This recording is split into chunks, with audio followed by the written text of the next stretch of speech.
دانا بادشاہ۔ پرانے وقتوں کی بات ہے کہ کسی چھوٹے سے ملک میں ایک رحم دل، نیک اور دانا بادشاہ کی حکومت تھی۔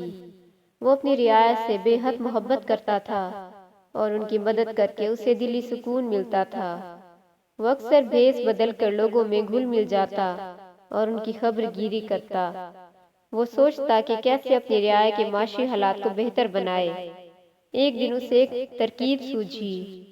اس نے اپنے ہمسایہ کے ملک کے بادشاہ سے بہت سے کھجور کے عمدہ پودے منگوائے، کیونکہ ملک میں کھجور کے پودے بہت ہی قلیل مقدار میں تھے۔ اس نے مالی کا روپ دھارا اور ہفتے میں ایک دن وہ گدھے پر کھجور کے پودے لا کر ملک کے مختلف علاقوں میں مفت تقسیم کرتا۔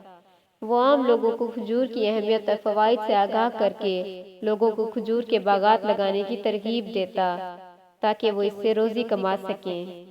کچھ ہی عرصے میں کھجور کے یہ پودے بھرپور پھل دینے لگے۔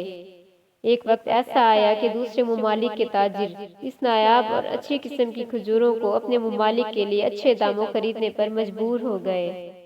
کچھ ہی دنوں میں لوگوں کی معاشی حالت اچھی ہو گئی اور وہ بہتر زندگی گزارنے لگے۔ بہت سے لوگوں کا دھیان اس مالی پر گیا جس نے ان لوگوں کی حالت کو بدل دیا اور لوگوں کی غربت و افلاس سے باہر نکالا۔ وہ سب اس کی بے لوث مدد پر اس کا شکریہ ادا کرنا چاہتے تھے۔ ایک دن جب وہ آنے والا تھا تو لوگوں نے جشن منانے کا اعلان کیا۔ بادشاہ جب مالی کے بھیس میں شہر میں داخل ہوا تو یہ دیکھ کر بہت حیران ہوا کہ اس کے استقبال میں ہزاروں لوگ کھجور کی ٹہنیاں ہاتھ میں لیے اس کا استقبال کر رہے تھے۔ اس دن لوگوں نے اس کے لیے ایک عالی شان دعوت کا اہتمام کیا اور اس مالی کو اپنا تعارف کروانے کو کہا۔ جب بادشاہ نے حقیقت عیاں کی تو لوگوں کے دل میں بادشاہ کے لیے محبت اور احترام اور بڑھ گیا اور انہوں نے اپنی معاشی خوشحالی پر بادشاہ کا خلوص دل سے شکریہ ادا کیا۔